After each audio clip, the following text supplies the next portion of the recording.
నమస్తే మామ, మనం డే 41కి వచ్చేసినాం. గ్రీన్ టీ సెట్ చేస్తున్నా. మధ్యాహ్నం 1:30 అవుతుంది. మామ రాగి జావ వేసిన మామ. నా చిన్నపాటి రీసెర్చ్లోనైతే తెలిసింది ఏంటంటే మామ, రాగి జావాలో bananas, dry fruits, pumpkin seeds add చేసుకుంటా మంచిదేనంట. చలో మళ్ళీ తినేద్దాం అంతే. మళ్ళా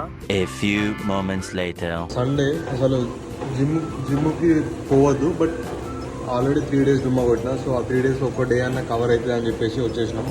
ఇచ్చి పడేద్దాం. దీంట్లో సాబ్జా వేసుకొని వచ్చిన మామ జిమ్ వర్కౌట్ ఇప్పుడే అయిపోయింది. ఓకే, ఆఫ్టర్ లాంగ్ 3 days తర్వాత వచ్చిన. It's okay. I spend more than 1 hour 10 minutes.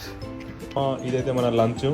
Chana masala with some carrot, మన ఇవి దోసకాయలు విత్ రైస్ అంతే. మళ్ళీ ఇచ్చి పడేద్దాం.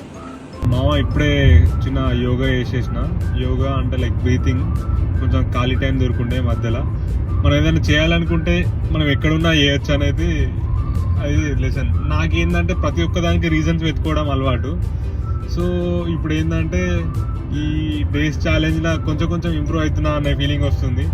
ఏంటంటే రీజన్స్ వెతుక్కోకుండా like all are seeing, so I need to do little bit good, మంచి చేయాలి, ట్రై చేయాలి అన్న ఇంటెన్షన్ ఉంది. అట్లా నడుస్తుంది చిన్న అప్పుడప్పుడు మధ్యలో డిస్టర్బెన్సెస్ అవుతూ ఉంటాయి. అయినాయి ఆల్రెడీ. ఇప్పుడు 3 days, లాస్ట్ 3 days సెట్ కాలేదు. But trying to do best అనేది బెటర్ కదా. అంటే లైక్ ముందు దానికంటే ఇప్పుడు కొంచెం బెటర్ చేస్తున్నా కదా, సో దానికి హ్యాపీగా ఉంది అంతే మామ. మళ్ళా 3 days తర్వాతనైతే జిమ్కేనా. సో ఇవాళ ఆ తెలియని ఫీలింగ్, ఒక సాటిస్ఫాక్షన్. బాడీ అంత ఫ్రీగా, మైండ్ కొంచెం పని చేస్తున్న ఫీలింగ్. అంత బాడీ అంత హెవీగా, లేజీగా లేదు, మంచి కంఫర్ట్గా ఉంది. సో 3 days గ్యాప్ ఇచ్చిన మామ. 2 days డిన్నర్ స్వీట్ పొటాటోస్.